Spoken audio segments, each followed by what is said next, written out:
والحمد لله رب العالمين. ابو ہریرہ فرماتے ہیں من تودع فاحسن الوضوء، جس نے اچھے انداز سے وضو کیا، ثم اتى الجمعہ، پھر وہ جمعہ کی نماز کے لیے آ گیا، استمع وحدث، پھر وہ خاموش رہا اور اس نے جمعہ کی بات کو سنا، غفر له ما بینہ وبین الجمعۃ، اللہ تعالیٰ اس کے اور پچھلے جمعہ کے درمیان کے گناہوں کو معاف کر دیتے ہیں، وزیادۃ ثلاثۃ ایام، اور اگر اس نے زیادہ ادب کا خیال رکھا تو 7 دن کی بجائے 10 دن کے گناہوں کو معاف کر دیے جاتے، 3 دن اور بڑھا دیے۔ تو آپ دیکھیے اللہ رب العزت کتنے مہربان ہیں کہ بندے کے گناہوں کو معاف کرنے کے لیے تلے ہوئے ہیں۔ جب جمعہ کی نماز ادا کر لی، اب بھاگنے والی بات نہیں، جمعہ کے بعد بھی تھوڑی دیر بیٹھیں اور اللہ کا ذکر کریں۔ چنانچہ حدیث پاک میں ہے کہ من قال بعد ما یقضی الجمعۃ، جس نے جمعہ پڑھنے کے بعد یہ ذکر کیا سبحان اللہ العظیم وبحمدہ، یعنی یہ پڑھا سبحان اللہ العظیم 100 مرۃ، 100 مرتبہ، غفر اللہ له 100,000 ذنب، اللہ تعالیٰ اس بندے کے 1,00,000 گناہوں کو معاف کر دیں گے، والدیہ 24,000 ذنب، اور ماں باپ کے بھی 24,000 گناہ معاف ہو جائیں گے۔ ذرا غور کیجئے کہ جمعہ کے بعد یہ بندہ بیٹھ کے ذکر کر رہا ہے، اتنا ثواب کیوں مل رہا ہے؟ اس کی لاجک یہ کہ ایک تو جمعہ کے بعد سب کو بھاگی دوڑی پڑی ہوتی ہے، رش ہو جاتا ہے جوتے نکالنے میں اور پہننے میں اور گاڑیاں نکالنے میں، تو اگر زیادہ رش ہو تو لوگوں کی تکلیف کا باعث ہوتا ہے۔ تو شریعت نے پسند کیا کہ جمعہ کے فوراً بعد بھاگنے کی بجائے اگر کچھ لوگ بیٹھ کے ذکر کریں تو وہ دوسروں کو کوئی تکلیف سے بچائیں گے۔ اس وجہ سے 1,00,000 گناہ معاف اور والدین کے 24,000 گناہ معاف۔ سبحان اللہ سبحان اللہ، اللہ تعالیٰ کی کتنی مہربانی ہے۔ تو جمعہ کی نماز پڑھ کے بھی انسان اللہ رب العزت کی اس طرح سے جو ہے وہ ذکر کر سکتا ہے اور اپنے گناہوں کو معاف کروا سکتا ہے۔ ایک حدیث پاک میں ہے، عائشہ رضی اللہ تعالی عنہا نے روایت کیا کہ نبی اسلام نے فرمایا من قرأ بعد صلاۃ الجمعہ، جس شخص نے نماز جمعہ کے بعد یہ 3 صورتیں پڑھیں، قل هو اللہ احد، قل اعوذ برب الفلق، قل اعوذ برب الناس 7 مرات، 7 مرتبہ، اعاذہ اللہ بہا من السوء الی الجمعۃ الاخری، تو اللہ تعالیٰ آنے والے جمعہ تک گناہوں سے اس بندے کی حفاظت فرمائے۔ اب ذرا غور کیجئے کہ پچھلے گناہ بھی معاف، اور اگر جمعہ کے بعد 7 مرتبہ یہ 3 صورتیں پڑھ لیں تو اللہ تعالیٰ آئندہ جمعہ تک بھی انسان کے گناہوں سے اس کی حفاظت فرمائے۔ یہ کتنا بڑا اجر ہے جو اللہ رب العزت کی طرف سے اس بندے کو ملتا ہے۔ امام قشیری رحمۃ اللہ علیہ نے اس حدیث پاک میں کچھ اضافہ کیا، وہ فرماتے ہیں کہ ان کو روایت یوں پہنچی کہ جو یہ 3 صورتیں 7 مرتبہ پڑھے اس کے اگلے پچھلے گناہوں کی مغفرت کر دی جائے گی، غفر له ما تقدم من ذنبه وما تأخر وأعطي من الأجر بعدد كل من آمن بالله واليوم الآخر، اور جتنے قیامت کے دن پر ایمان رکھنے والے لوگ ہوں گے ان کی تعداد کے برابر اس کو اجر عطا کیا۔ اللہ اکبر کبیرہ۔ پھر ایک حدیث پاک میں فرمایا کہ اچھا یہ صورتیں جس طرح مرد پڑھ سکتے ہیں، عورت نے تو اپنے گھر میں ظہر کی نماز پڑھنی ہوتی ہے تو اس کو چاہیے کہ وہ اہتمام کرے، غسل کرے، کپڑے بدلے، خوشبو لگائے، سورہ کہف بھی پڑھے، پھر بعد کی جو صورتیں ہیں سورہ فلق ہے، الناس ہے، سورۃ الاخلاص ہے، تو اجر اس کو بھی اسی کا ملے گا کیونکہ اس نے اللہ رب العزت کے حبیب صلی اللہ علیہ وسلم کے اس حکم کی پیروی۔ البتہ جمعہ کی نماز کے بعد مردوں کو چاہیے کہ اگر وقت ہو اپنے موتا کی طرف جائیں قبرستان میں اور ان کے لیے ایصال ثواب کریں۔ اس کے 2 فائدے ہیں، ایک فائدہ تو یہ کہ جن کو ایصال ثواب کیا جائے گا ان کے اوپر سے عذاب کم ہوگا یا ان کے درجات بڑھیں گے اور خوشی کا باعث ہوں گے، اور دوسرا یہ کہ آدمی کو قبر دیکھ کر اپنی بھی آخرت کی طرف دھیان جائے گا۔ ہم لوگ اپنے مرنے کو بھول جاتے ہیں اور ہمیں اتنا ہی پتا ہوتا ہے کہ ہم نے اس دنیا میں مکان بنانا ہے اور چمکانا ہے ہے اور یہ بھول جاتے ہیں کہ ایک 2 گز زمین کا ٹکڑا چھوٹا سا تیرا گھر ہے، ایک خاموش کالونی میں بھی ہمارا پلاٹ ہے، وہاں کے گھر بنایا جائے گا اتنا چھوٹا کہ انسان لیٹے گا تو اٹھ کے بیٹھ نہیں سکے گا، وہاں نہ بجلی ہوگی نہ کچھ ہوگا۔ حدیث پاک میں فرمایا گیا کہ قبر میں سب سے زیادہ نفع دینے والا عمل اللہ کا ذکر ہوتا ہے۔ اب اللہ کا ذکر ہم جتنا کریں گے تو قبر میں روشنی ہوگی، قبر جنت کا باغ بنے گی۔ تو جمعہ کے دن اس چیز کو پسند کیا گیا کہ انسان قبرستان میں جائے اور قبرستان کو دیکھے، قبروں کو دیکھے اور اپنے بھی انجام کو یاد کرے۔ تو فرمایا من زار قبر والدیہ او احدہما، جس نے ماں باپ کے قبروں کی زیارت کی یا کسی ایک کی ان میں سے جمعہ کے بعد، غفر لہ وکتب بارن، اللہ تعالیٰ اس کی مغفرت کر دیتے ہیں اور اس کا نام فرما برداروں کی فہرست میں لکھ دیتے ہیں کہ یہ بندہ اپنے ماں باپ کا بھی فرما بردار اور یہ بندہ اپنے رب کا بھی فرما بردار۔ اب ذرا غور کیجئے کہ جب اللہ رب العزت کی عنایت اتنی عام ہے تو ہمیں چاہیے کہ ہم جمعہ کے دن ان اعمال کی پابندی کریں اور اللہ تعالیٰ کی طرف سے دی ہوئی ان برکتوں کو سمیٹیں۔ چند وہ دعائیں جو صبح و شام کی ہیں، عام طور پر روزانہ پڑھ سکتے آدمی، اور ان کے پڑھنے سے نام اعمال کے شروع میں اور نام اعمال کے اخیر میں نیکی لکھی جا سکتی ہے۔ وہ دعائیں بھی سن لیں۔ ابو ہریرہ رضی اللہ عنہ نے روایت کی، اس کو امام نسائی نے اور ابن حبان نے اس کو روایت کیا کہ ابو ہریرہ رضی اللہ عنہ فرماتے ہیں کہ نبی علیہ الصلوۃ والسلام نے فرمایا کہ جب بندہ سونے کے لیے اپنے بستر پر آئے اور یہ دعا پڑھے، لا الہ الا اللہ وحدہ لا شریک لہ لہ الملک ولہ الحمد وہو علی کل شیء قدیر ولا حول ولا قوۃ الا باللہ العلی العظیم سبحان اللہ والحمد للہ، غفرت لہ ذنوبہ او خطایاہ، اس دعا کے پڑھنے سے اس بندے کے گناہ اور خطائیں معاف کر دی جاتی ہیں۔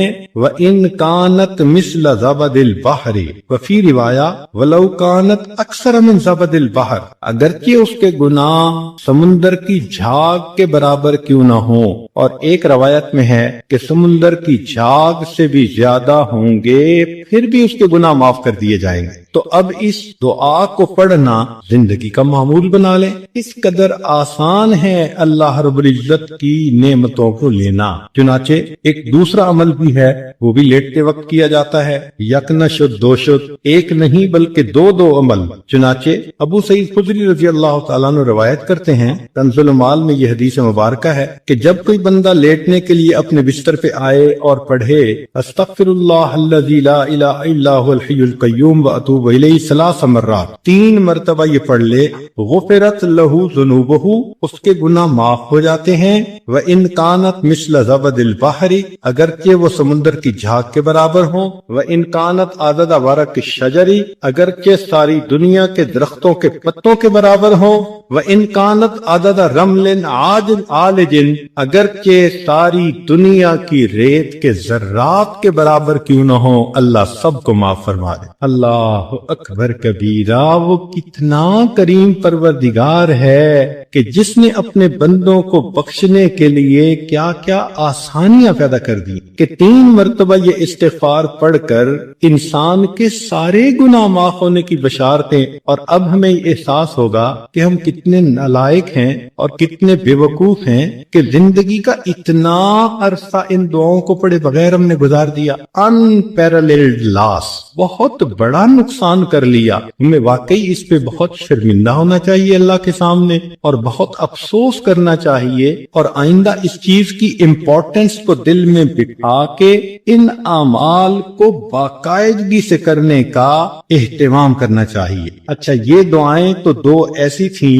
کہ لیٹتے وقت بندے نے پڑھ لی، تو اس کا مطلب یہ کہ جو صفحہ زندگی ہوگا اس کے آخر پر اچھائی لکھی ہوئی ہوگی۔ اب جب انسان کی آنکھ کھلتی ہے تو زندگی کے صفحے کی ابتدا ہوتی ہے، اس وقت کی بھی دعائیں بتائی گئیں۔ چنانچہ نبی علیہ الصلوۃ والسلام نے ارشاد فرمایا کہ جو بندہ بیدار ہو اور بیدار ہوتے وقت وہ یہ پڑھے لا الہ الا اللہ وحدہ لا شریک لہ لا الہ الا اللہ وحدہ لا شریک لہ لہ الملک ولہ الحمد وہو علی کل شیء قدیر الحمد للہ وسبحان اللہ ولا الہ الا اللہ واللہ اکبر ولا حول ولا قوۃ الا باللہ ثم قال اللہم اغفر لی، یعنی جو بندہ صبح اٹھے اور یہ دعا پڑھے اور اس کے بعد کہے اللہم اغفر لی، اللہ میری مغفرت فرما دے، تو اللہ رب العزت اس پر اس بندے کی مغفرت فرما دیتے ہیں۔ بلکہ اس کے بعد فَإِن تَوَضَّأَ ثُمَّ صَلَّى قُبِلَتْ صَلَاتُهُ، اس دعا کے پڑھنے کی ایک خوبی یہ بھی ہے کہ اگر اس کے بعد اس نے وضو کیا اور فجر کی نماز پڑھی تو اللہ اس کی نماز کو بھی قبول فرما دے۔ تو دیکھیں نام اعمال کے شروع میں بھی آپ نیکیاں لکھوا سکتی ہیں، اور عجیب مزے کی بات کہ درمیان میں بھی، نیند کے درمیان میں جب بندہ کروٹ لیتا ہے تو کئی مرتبہ آنکھ کھلتی ہے، تو جب آنکھ کھلتی ہے تو اس وقت بھی کچھ پڑھنے کے الفاظ ہیں، اگر ان الفاظ کو پڑھ لیں تو اس پر بھی اللہ رب العزت کی طرف سے مغفرت، اللہ رب العزت کی طرف سے اس پر بھی بندے کے گناہ معاف ہوتے ہیں۔ اب کروٹیں بدلتے ہوئے آنکھ کا کھلنا یہ تو معمول کی بات ہے، کتنی مرتبہ انسان سردی کے موسم میں کمبل ٹھیک کرتا ہے، رضائی ٹھیک کرتا ہے، اپنی کروٹ بدلتا ہے، ایک طرف سے دوسری طرف ہوتا ہے، تو کروٹ بدلتے ہوئے دعا کرنا، سبحان اللہ۔ عبداللہ بن عمر لانو نے اس کو روایت کیا کہ جو بندہ قال ہی نہ یتحرک من اللیل، کہ جو بندہ رات کو سویا ہوا کروٹ بدلے اور 10 مرتبہ کہہ دے بسم اللہ و سبحان اللہ و آمنت باللہ و کفرت بالطاغوت، تو ان کے پڑھنے سے اللہ رب العزت اس کے گناہوں کو بھی معاف فرمائیں گے اور ہر اس چیز سے محفوظ فرمائیں گے جس کا خوف اس کے دل میں ہو۔ ذرا توجہ کیجئے گا، یہ بہت بڑی نعمت ہے مشکل کام کہ نیند ہوتی ہے تو اس وقت تو بندہ چاہتا ہے کہ بس میٹھی نیند لے لیں اور دوبارہ آنکھ لگ جائے۔ انسانی زندگی ہوا میں رکھے ہوئے چراغ کی مانند ہے، جس طرح ہوا میں رکھا ہوا چراغ ایک جھونکے کا محتاج ہوتا ہے، انسانی زندگی بھی ایک پل کی محتاج ہوتی ہے۔ زندگی کیا ہے تھرکتا ہوا ننھا سا دیا، ایک ہی جھونکا جسے آ کے بجھا دیتا ہے، یا سرے مجھگا غم کا تھرکتا ہوا آنسو پلک چھپکنا جسے مٹی میں ملا دیتا ہے۔ اس لیے کسی نے یہ کہا زندگی انسان کی ہے مانند مرغ بے نوا، شاخ پر کچھ دیر بیٹھا چہچہایا اڑ گیا، کہ جس طرح ایک پرندہ کسی شاخ پر آ کر بیٹھتا ہے، تھوڑی دیر چہچہاتا ہے اور چلا جاتا ہے، یہی انسان کی زندگی کی مثال ہے کہ انسان اس دنیا میں تھوڑی دیر کے لیے آیا اور بالآخر اس دنیا سے چلا جائے۔ آپ نے دیکھا ہوگا کہ جب بچہ پیدا ہوتا ہے تو اس کے ایک کان میں اذان کہتے ہیں اور دوسرے میں اقامت کہتے ہیں، یہ اس بچے کو پیغام دے رہے ہوتے ہیں کہ تیری زندگی کی اذان بھی ہو گئی، تیری زندگی کی اقامت بھی ہو گئی، اب اقامت میں اور جماعت کے کھڑے ہونے میں جتنا فرق ہے اتنا ہی تیری زندگی ہے، لہذا تم اپنی زندگی اس طرح سے گزارو کہ ابھی میری نماز جنازہ قائم ہونے والی، اس لیے یہ حکم ہوا کہ تم دنیا میں ہو تو امتحان گاہ میں ہو، یہ دنیا سیر گاہ نہیں، تماشا گاہ نہیں، آرام گاہ نہیں، یہ امتحان گاہ ہے۔ افسوس کہ ہم نے اس کو چراگاہ بنا لیا۔ اللہ رب العزت نے مومن کا گھر آخرت میں بنایا ہے، اس کا انحصار انسان کے اعمال پر ہے، چنانچہ ہر انسان کا ایک گھر جنت میں بنتا ہے، ایک جہنم میں۔ جب موت کا وقت آتا ہے تو اگر وہ جنتی آدمی ہے تو اس کو اس کا جنت کا گھر دکھایا جاتا ہے، اس کے دل خوش ہوتا ہے اس کو دیکھ کے، اور اسی خوشی کے عالم میں اس کی روح کو قبض کر لیا جاتا ہے۔ اور برا انسان جب موت کے قریب پہنچتا ہے تو اس کو جہنم میں اس کا گھر دکھایا جاتا ہے، جس کی وجہ سے اس پر ایک خوف طاری ہوتا ہے، اور اسی خوف کی حالت میں اس بندے کی روح کو قبض کر لیا جاتا ہے۔ یہ بات ذہن میں رکھیے کہ دنیا مٹی گارے سے بنی اور فنا ہونے والی ہے، اور جنت سونے اور چاندی سے بنی اور ہمیشہ باقی رہنے والی ہے۔ ایک بزرگ فرمایا کرتے تھے کہ اے دوست، جتنا دنیا میں رہنا ہے اتنا دنیا کے لیے کوشش کر لے، اور جتنا آخرت میں رہنا ہے اتنا آخرت کے لیے کوشش کر لے۔ ہماری دنیا کی زندگی تو ہے 150 سال، اور آخرت کی زندگی ہمیشہ ہمیشہ۔ امام غزالی رحمۃ اللہ علیہ نے ایک مثال لکھی ہے کہ اگر زمین اور آسمان کے درمیان رائی کے دانے بھر دیے جائیں اور ایک فرندہ 1000 سال کے بعد آئے اور ایک دانہ کھائے، پھر 1000 سال کے بعد آئے دوسرا دانہ کھائے، پھر 1000 سال کے بعد آ کر تیسرا دانہ کھائے، ایک وقت آئے گا کہ زمین و آسمان کے درمیان رائی کے یہ سب دانے ختم ہو جائیں گے، آخرت کی زندگی کبھی ختم نہیں ہو۔ جب ہم نے اتنا وہاں جا کر رہنا ہے تو ہم سوچیں کہ ہمارے دن کی ترتیب کیا ہے۔ ہم تو اپنے 24 گھنٹے کا سکیجول ایسے بناتے ہیں کہ جیسے دنیا ہی میں رہنا ہے، اور آخرت کی تیاری کے لیے تو وقت نہیں نکالتے۔ اسی کو غفلت کہتے ہیں اور اسی کو دھوکہ کہتے ہیں۔ اس لیے دنیا کا نام ہے دار الغرور، دھوکے کا گھر۔ اور یہ دھوکہ صرف جاہلوں کو اور ان پڑھوں کو نہیں لگتا، یہ پڑھے لکھے عقل مندوں کو بھی لگتا ہے۔ وہ دنیا کی زندگی میں ایسے مست ہو جاتے ہیں کہ نمازوں کی فرصت ہی نہیں ہوتی۔ غور کریں تو آج کا ہر انسان اپنی جنت سجانے میں لگا ہوا ہے۔ میرا گھر ایسے ہو، میرا بزنس ایسے ہو، بیوی ایسی ہو، بچے ایسے ہوں، گاڑی ایسی ہو۔ ہر بندہ اپنے ذہن کے اندر ایک جنت سجا کر اس کو بنانے میں لگا ہوتا ہے، اور اس کو یہ نہیں پتا کہ اللہ نے تو جنت آخرت میں سجائی ہے، دنیا میں تو ہم تیاری کے لیے تھے۔ اس کا اندازہ آپ کو اس بات سے ہوگا کہ آج ہر بندے کو یہ فکر ہوتی ہے کہ میرے بعد میرے بچوں کا کیا ہو۔ جس عورت کو دیکھ لو، جس مرد کو دیکھ لو، اس کے ذہن میں یہی فکر کہ میرے بعد میرے بچوں کا کیا ہوگا۔ کبھی ہم نے یہ بھی سوچا کہ بچوں کے مرنے کے بعد بچوں کا کیا ہوگا؟ تو ہماری سوچ تو ہے ہی دنیا کی۔ اسی لیے جب مرنے والا دنیا سے جاتا ہے تو اس پہ کوئی نہیں رو رہا ہوتا۔ کہتے ہیں کہ ایک نوجوان نیک آدمی تھا، وفات کے قریب گھر کے سارے لوگ رونے لگے۔ اس نے والد سے کہا کہ ابو کیوں روتے ہیں؟ اس نے کہا میرا جوان بیٹا فوت ہو رہا ہے، اب میرا سہارا کون بنے گا؟ ماں سے پوچھا، اس نے کہا بیٹا میں نے تمہیں پالا بڑا کیا، اب جب میرا وقت آیا کہ تم میری خدمت کرتے تم جا رہے ہو۔ بیوی سے پوچھا، اس نے کہا کہ آپ میرے خامن ہیں، آپ فوت ہو گئے تو میری زندگی میں تو اندھیرا ہو جائے گا۔ بچوں سے پوچھا، انہوں نے کہا کہ ہمارے سر کا سایہ ہیں اور ہمارا سایہ ختم ہو گیا۔ اس نے کہا کہ اس کا مطلب یہ ہے کہ تم سب کے سب اپنے لیے رو رہے ہو، میرے لیے تو تم میں سے کوئی نہیں رو رہا۔ تو رونے والے بھی اپنے لیے روتے ہیں، مرنے والے کے لیے کون روتا ہے؟ اللہ ماشاء اللہ۔ اس لیے آج وقت ہے تیاری کرنے۔ جیسے سکول میں امتحان ہوتا ہے، ایک اے پیپر ہوتا ہے، ایک بی پیپر ہوتا ہے، دونوں میں پاس ہو جائیں تو بس اگلی کلاس میں چلے جاتے ہیں۔ یہی ہمارا حال کہ دنیا کی زندگی میں ہمیں تیاری کا حکم دیا گیا۔ قبر میں جائیں گے تو اے پیپر ہوگا اور اس میں 3 کوسچن پوچھے جائیں گے، تیرا رب کون ہے، تیرے نبی علیہ السلام کون ہے، تیرا دین کون سا ہے۔ اور جب انسان قیامت کے دن اٹھے گا پھر اس کا بی پیپر لیا جائے گا، اور بی پیپر کے اندر 4 کوسچن ہوں گے، تم نے زندگی کیسے گزاری، جوانی کیسے گزاری، کدھر سے کمایا، کہاں پہ خرچ کیا، اور تم نے اپنے علم پہ کتنا عمل کی۔ جو اے پیپر بی پیپر دونوں میں کامیاب، اس کو اللہ رب العزت پھر جنت کا گھر عطا فرما دیں۔ مگر اس کا یہ مقصد نہیں کہ جی ہمیں تو ان سوالوں کے جوابات کا پتہ ہے تو ہم موت کے وقت جواب دے لیں گے، ایسا نہیں ہوگا۔ جیسے زندگی گزری ہوگی ویسا انسان قبر میں جواب دے سکے گا۔ جس نے دنیا میں نمازیں نہ پڑھی، جو بے پردہ پھرتی رہی، جس نے غیبت کی، لوگوں کے دل دکھائے، اللہ کی بندیوں کے لیے جو وبال جان بن کر پھرتی رہی، جب یہ قبر میں جائے گی تو یہ نہیں کہہ سکے گی کہ میرا دین اسلام ہے، اس کا تو طرز زندگی ہی اور تھا، تو اسلام کا نام کیسے لے سکے گی؟ جو بے پردہ پھرتی ہے وہ کیسے کہہ سکے گی کہ میں نبی علیہ الصلوۃ والسلام کو اپنا نبی مانتی، ان کی تعلیمات کو اپنایا نہیں، ان کی سنتوں کی دھیان نہیں دیا، تو کیسے جواب دے سکے؟ تو اس لیے کتنے لوگ ہوتے ہیں جو موت کے وقت کلمہ پڑھنا چاہتے ہیں پڑھ نہیں پاتے۔ چنانچہ ایک ڈاکٹر ہیں، ڈاکٹر نور محمد صاحب ملتان کے ہیں،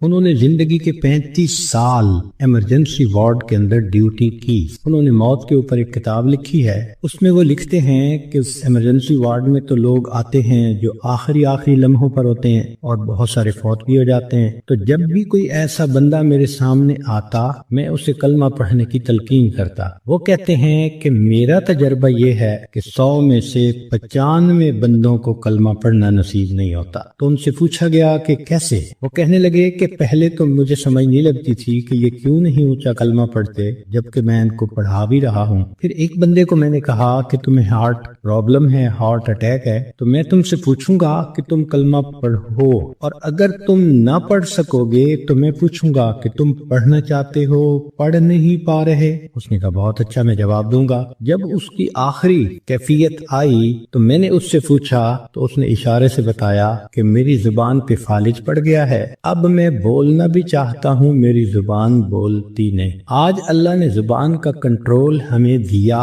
ہم چاہیں تو ایک دن میں ہزاروں دفعہ کلمہ پڑھ سکتے، لیکن جس عورت نے جیتے جاگتے کلمہ پڑھا ہی نہ، دن گزر گئے، ہفتے گزر گئے، مہینے گزر گئے، زبان پہ کلمے کا ورد جاری ہی نہیں ہوتا، دنیا کی باتیں، دنیا کے فیشن، تو موت کے وقت اچانک کلمہ کیسے جاری ہو جائے گا؟ اس لیے اس سے پہلے کہ لوگ ہمیں کلمہ پڑھائیں، ہم اپنے اختیار سے کلمہ پڑھنے کی مشق کر لیں۔ تو دنیا کی زندگی میں ہم آئے ہیں آخرت کی تیاری کرنے۔ ہماری مثال ایسی ہے کہ جیسے ایک آدمی کا ویزا لگ چکا ہو اور وہ بورڈنگ پاس لے کر لاؤنج کے اندر پہنچ گیا ہو اور اپنی فلائٹ کے اناؤنس ہونے کا انتظار کر رہا ہو۔ ہم نے دیکھا کہ لاؤنج میں لوگ بیٹھے ہوتے ہیں، ایک فلائٹ اناؤنس ہوتی ہے، کچھ اٹھ کے چلے جاتے ہیں، پھر دوسری اناؤنس ہوتی ہے اور اٹھ کے چلے جاتے ہیں، نئے آتے رہتے ہیں اور یہ اٹھ کے جاتے رہتے ہیں۔ بالکل زندگی کا یہی معاملہ، نئے بچے پیدا ہوتے رہتے ہیں اور جو پہلے سے موجود ہیں وہ اس دنیا سے رخصت ہوتے رہتے ہیں۔ ہم سب کا موت کا ویزا لگ چکا، ہم لاؤنج میں ہیں، کب ہماری فلائٹ ہے یہ بھی ہمیں پتہ نہیں۔ نبی علیہ الصلوۃ والسلام نے ارشاد فرمایا، میری امت کی عمریں بین 70 و 60، 60 اور 70 کے درمیان ہوں گی، یعنی ایسا بھی ہوگا کہ کسی کی عمر 100 سال یا اس سے زیادہ، اور ایسا بھی ہوگا کہ کوئی پیدا ہوتے ہی بچہ مر جائے گا۔ تو جب اوسط نکالیں گے تو گراس ایوریج اس امت کی 60 سے 70 سال بنے۔ اب جن لوگوں کی زندگی ہے ہی 60 سے 70 سال، تو جو عورتیں 40 سے اوپر پہنچ گئیں وہ اپنی زندگی کے ظہر اثر کا وقت گزار رہی، اور ظہر اثر کے بعد پھر مغرب ہوتے ہوئے دیر نہیں لگا کرتے۔ ہم نے خود تجربہ کیا ہے کہ کئی کام اکٹھے ہوتے ہیں تو سوچتے ہیں کہ ہم چھٹی کے دن کریں گے، اور چھٹی کے دن جب صبح ہوتی ہے تو دل میں بڑا مان ہوتا ہے، لمبا دن پڑا ہے کوئی بات، لیکن کام کرتے کرتے جب ظہر گزر جاتی ہے تو پھر بندے کو پینک کنڈیشن ہونی شروع ہو جاتی ہے۔ وہی بندہ جو تسلی میں تھا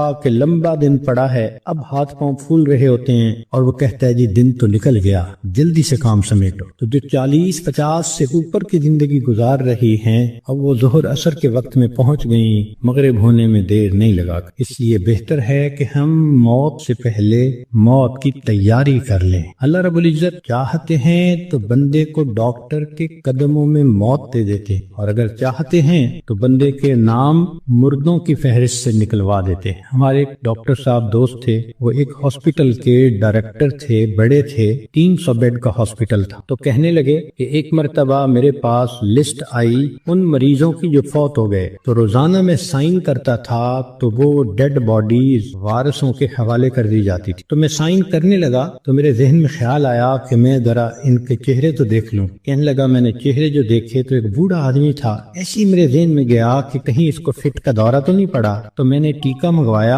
اور انجیکشن اس کو لگا دیا۔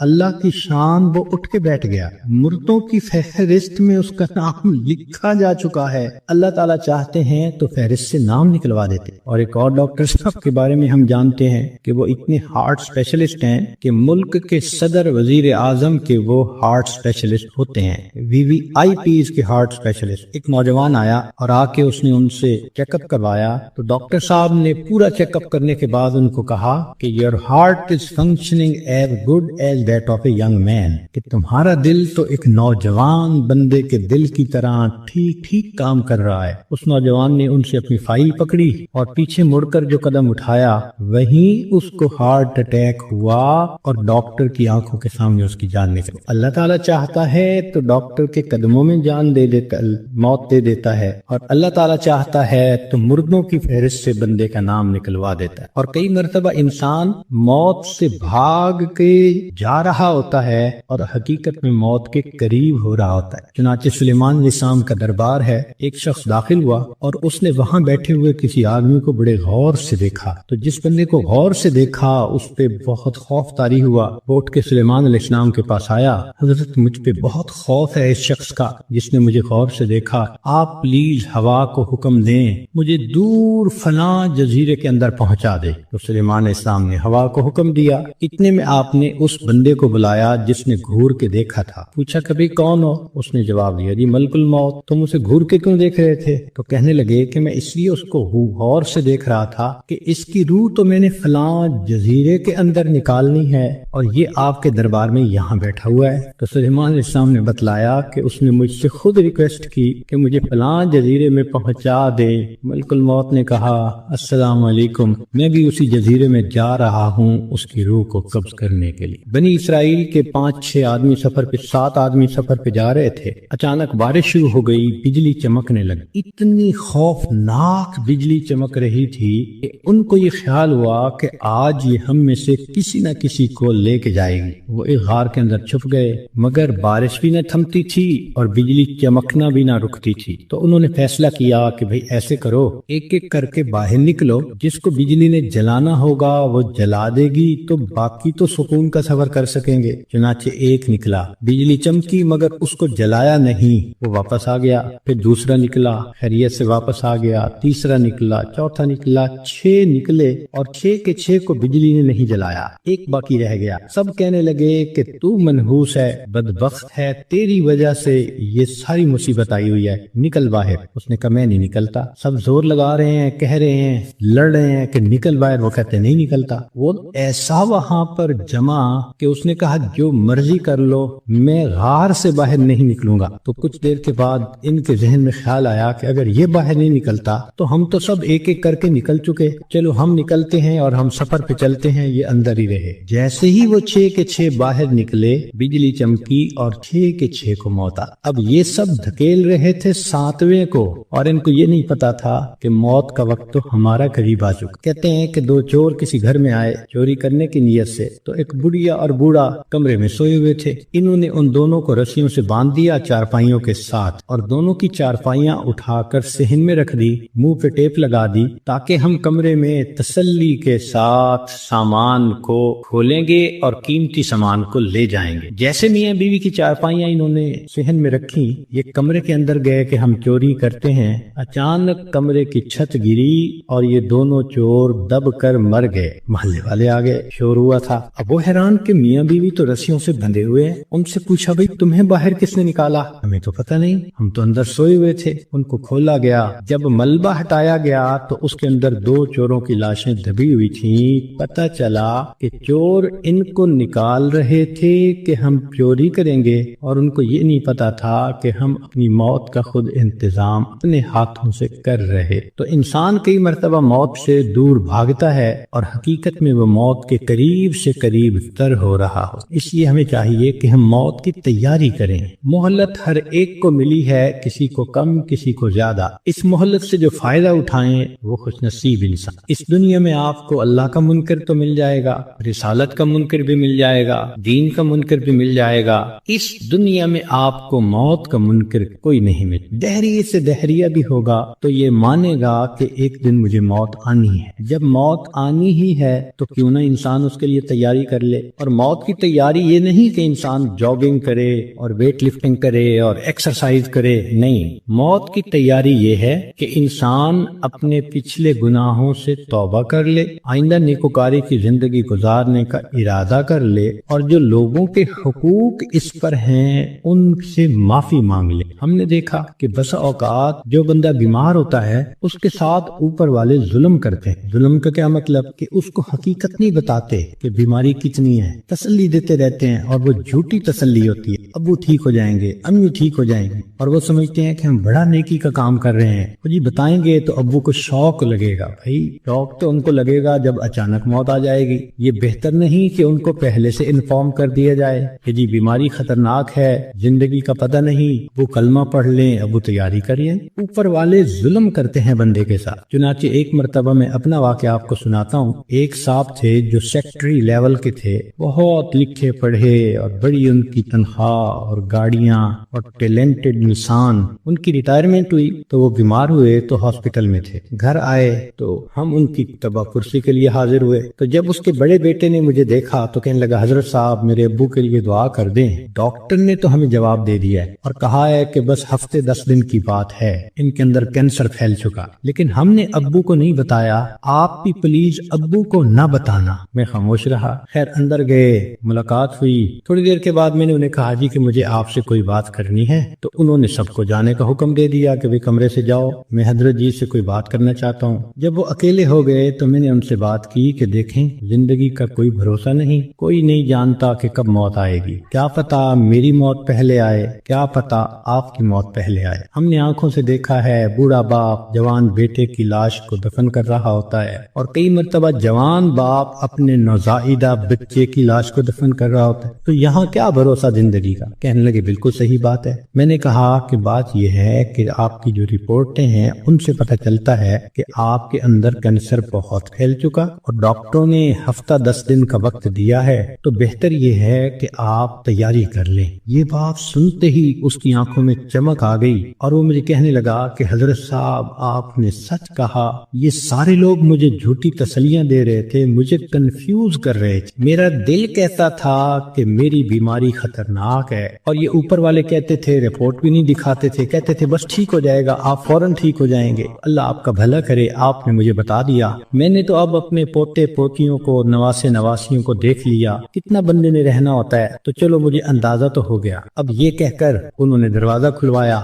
جب بیٹا آیا اور اس کو پتہ چلا کہ حضرت صاحب نے تو بتا دیا میرے ابو کو، تو وہ میری طرف دیکھنے لگے۔ میں نے ان کو کہا کہ بچے غصہ نہ کرو، میں نے تمہارے ساتھ بھلا کیا ہے۔ اللہ کے اس بندے نے سارے گھر والوں کو بلایا اور ان کو کہا کہ دیکھو بھائی میری بیماری کی یہ حالت ہے کہ میرے پاس صرف 6-7 دن ہیں، اب ایسے کرو کہ جو میری زمینیں تھیں، جائیدادیں تھیں، مکان تھے اور وہ میرے نام تھے، سارے نکالو، میں اپنی وراثت کو بچے اور بچیوں میں شریعت کے مطابق تقسیم کرتا ہوں تاکہ میرے بعد جھگڑے نہ ہوں۔ لو جی 2 دن میں انہوں نے سب جائیدادوں کا بچوں کے نام انتقال کروا دیا تاکہ بچوں کے جھگڑے نہ ہوں آپس۔ پھر اس کے بعد انہوں نے کہا کہ میرا جی چاہتا ہے کہ میرے بچوں کے آپس میں رشتے ہوں، تو کچھ رشتے تھے جو انہوں نے پرپوز کیے اور ان کی وجہ سے انہوں نے آپس میں ہاں بھی کر لی۔ پھر تیسرا کام انہوں نے یہ کیا کہ کچھ رشتے داروں کی آپس میں ناراضگیاں تھیں، ان کو بلایا اور کہا کہ دیکھو بھائی میں مہمان ہوں، میرے دل کی تمنا ہے کہ میں تمہیں آپس میں ایک دوسرے سے سلو کرتا ہوا دیکھوں۔ چنانچہ 15-20 سال سے جو ایک دوسرے سے رشتے دار نہیں بولتے تھے، گھر آنا جانا نہیں تھا، انہوں نے ان سب میں سلو کروا دی۔ پوری برادری اتنی خوش تھی ان تمام باتوں پہ کہ جی اس بندے نے اتنا اچھا کام کر دیا، یہ ہماری برادری کا بڑا تھا، سب میں جوڑ پیدا کر دیا۔ پھر اللہ کی شان 1 ہفتے کے بعد اس کو موت آ گئی۔ اب اس کا بیٹا جب کبھی ملتا ہے کہتا ہے حضرت جو احسان آپ نے ہم پہ کیا ہم اس کا بدلہ نہیں چکا سکتے۔ تو کیا ضرورت ہے بیمار آدمی سے چھپانے کی جبکہ اس کی بیماری اتنی خطرناک سٹیج تک پہنچ چکی ہو؟ ہم مسلمان ہیں، یقین ہے کہ ہم نے جانا ہے، تو اس بندے کو غفلت میں موت آئی اور وہ کلمہ بھی نہ پڑھ سکا تو پھر اس کو دکھ ہوگا نا، بتانے سے تو دکھ نہیں ہوتا۔ تو اس لیے شریعت نے کہا کہ جب کسی کو موت آنے لگے تو اس کو کلمے کی تلقین کیا کرو۔ ہم نے یہ دیکھا ہے کہ ادھر بندے کے آخری لمحہ ہوتا ہے اور ادھر بیوی جو ہے آگے بڑھتی ہے اور بیٹی کو کرتی ہے، آپ نے پہچانا ہی سے یہ کون ہے، یہ دیکھو یہ تسنیم آئی ہے، یہ دیکھو یہ پروین آئی ہے، حالانکہ وہ لمحہ اس بندے کے لیے اللہ کے ذکر کا وقت ہوتا ہے، یکسوئی کا وقت ہوتا ہے۔ تو یہ مسئلہ سمجھ لیں کہ جب کسی مریض یا مریضہ کو دیکھیں کہ اب آخری لمحے ہیں، مت تعارف کریں اور کروائیں، ساری زندگی اس کو تعارف ہوتا رہا، اب تو رب سے تعارف ہونے کا وقت ہے، اب کیوں اس کو غافل کرتے ہیں، کیوں اس کی توجہ کو ہٹاتے ہیں؟ کہتے ہیں کہ ایک بزرگ تھے، 3 3 سال کی بیٹی تھی، حفصہ اس کا نام تھا۔ ایک دن ان کے اوپر ہارٹ اٹیک ہوا اور وہ اسی کنڈیشن میں آنکھیں بند کر کے اللہ سے لو لگا کے پڑے ہوئے تھے۔ وہ حفصہ آئی اور دستور کے مطابق چارپائی پر چڑھی، ان کے سینے کے اوپر لیٹ گئی اور ان کی آنکھیں کھولنے لگی، باتیں کرنے لگی۔ وہ خاموش رہے تو حفصہ کہنے لگی، ابو آپ مجھ سے بات نہیں کرتے، لو میں بھی آپ سے بات نہیں کرتی، میں نے آپ سے پارٹی کر دی۔ یہ کہہ کے وہ بچی دوسرے کمرے میں چلی گئی اور وہاں جا کے اس نے رونا شروع کر دیا۔ ماں نے دیکھا بیٹی رو رہی ہے تو آئی، بیٹی کیوں رو رہی ہو؟ اس نے کہا ابو مجھ سے نہیں بولتے، میں ابو سے نہیں بولتی۔ تو ماں اپنی بیٹی کو اٹھا کے لائی اور ان کے پاس آ کر کہنے لگی، دیکھیں نا آپ حفصہ سے نہیں بول رہے، یہ آپ سے ناراض ہو گئی ہے، آپ حفصہ کو منا لیں۔ تو جب اس نے یہ بات کہی نا کہ آپ حفصہ کو منا لیں تو ان بزرگوں نے آنکھ کھولی، فرمانے لگے کون سی حفصہ اور کیسی حفصہ، ہم نے تو اپنے یار کو منا لیا، لا الہ الا اللہ محمد الرسول، اور ان کی روح پرواز کر گئے۔ تو آخری وقت میں تو یہ حفصاؤں کو پیچھے رکھیں، اس کو کلمہ یاد دلائیں، اس کا آخری لمحہ ہوتا ہے۔ زندگی میں تھوڑی محبتیں اس نے دکھائیں اور محبتیں کی، آخری وقت میں تو بندے پہ ظلم ہو رہا ہوتا ہے کہ اس کی توجہ اللہ کی طرف سے ہٹا کے دنیا کی طرف لگا رہے ہوتے۔ تو یہ ذہن میں رکھیں کہ جب کسی کو دیکھیں کہ اب آخری لمحہ ہے تو بس کلمہ پڑھیں اس کے سامنے، ذرا مناسب آواز سے لا الہ الا اللہ پڑھیں تاکہ اس کو کلمہ یاد آ جائے اور اللہ اس کو پڑھنے کی توفیق عطا فرمائے۔ اور یہ بھی ذہن میں رکھیں کہ ایک غلطی اور بھی ہوتی ہے کہ جب کسی کا آخری وقت قریب آتا ہے نا، اللہ ان ڈاکٹروں کو ہدایت دے، یہ اس کو نشے کا ٹیکہ لگا دیتے ہیں اور اپنے ذہن میں سوچتے ہیں کہ اس کو تکلیف نہیں ہوگی۔ تو اللہ کے بندے، تم نے نشے کا ٹیکہ لگا دیا، یہ کلمہ کیسے پڑھ سکے گا؟ ساری زندگی جس کی تمنا رہی کہ میں آخری وقت میں کلمہ پڑھ کے جاؤں، تم اس کو بے ہوش کر دو گے تو اس نعمت سے محروم کر دو گے۔ اس لیے جب آپ دیکھیں کہ اب آخری وقت ہے تو ڈاکٹروں کو منع کر دیں، ہاسپٹل میں ہو گھر میں ہو، ڈاکٹر کو سختی سے کہیں کہ ڈاکٹر صاحب اس وقت آپ نے نشے کا ٹیکہ نہیں لگانا، تاکہ ہوش کے ساتھ یہ کلمہ پڑھ کے ایمان کے ساتھ دنیا سے رخصت۔ اس وقت کی جو تکلیف ہوتی ہے وہ تو گناہوں کی معافی ہو جاتی، تو یہ بھی غلطی ہو جاتی ہے، اس کا بھی بڑا خیال رکھ۔ اور ایک آخری بات کہ ہم نے دیکھا کہ لوگ جب میت کا جنازہ پڑھتے ہیں تو اس وقت اعلان کرواتے ہیں، اور یہ اگر لین دین کا معاملہ ہو تو ان کے بیٹوں سے کر لو، اور اگر کسی کا کچھ دکھ دیا ہو، دل دکھایا ہو تو پلیز اللہ کے لیے سب معاف کر دیں۔ تو پہلی بات تو یہ بتائیں کہ جن کا اس نے دل دکھایا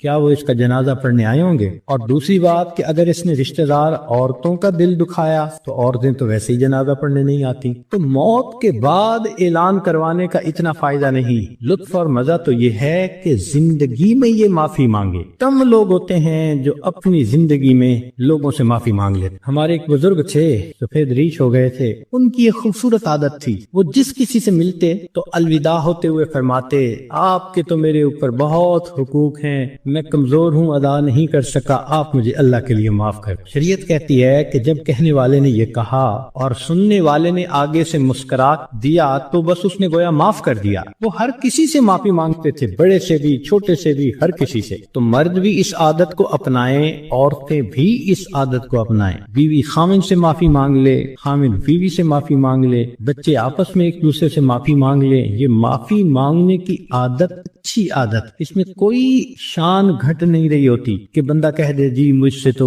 بہت کوتاہیاں ہوئی اور اگر آپ ہرٹ ہوئے پلیز آپ مجھے معاف کر دیں۔ بلکہ بعض تو بچیوں کو یہ ایسی عادت پڑ جاتی ہے کہ وہ جس کسی سے بات کرتی ہیں، بیٹھتی ہیں، ہر ایک سے معافی مانگ لیتی۔ تو یہ بھی ایک بہت اچھی عادت ہے کہ دنیا کے معاملات کو انسان دنیا میں ہی سمیٹ جائے۔ کون ہے جو آخرت میں جواب دینے کے قابل ہو؟ تو آج وقت ہے تیاری کرنے کا، اور اس کو کہتے ہیں موت کی تیاری، کہ انسان گناہوں کو چھوڑے، نیکیوں کو اپنائے، زندگی شریعت کے مطابق بنائے، جتنے دل لوگوں کے حقوق میں کوتاہی کی، غیبت کی، دکھ دیا، ان سب سے معافی مانگ لے۔ جس بندے نے ایسا کر لیا اور اپنی توجہ کو اللہ کی طرف کر لیا، اس نے گویا اپنی موت کی تیاری کر لی۔ اب جب موت آئے گی اس کے لیے خوشیوں کے دروازے کھلتے چلے جائیں۔ تو ہمیں چاہیے کہ ہم موت کے لیے تیار رہیں۔ ہمیں نہیں معلوم کہ ہمیں کس حال میں موت آئے گی۔ میں اپنی بات کو ذرا سمیٹنا چاہ رہا ہوں، امید ہے کہ آپ توجہ سے بات سنیں گی کہ ایک شخص کو دشمنوں نے قتل کیا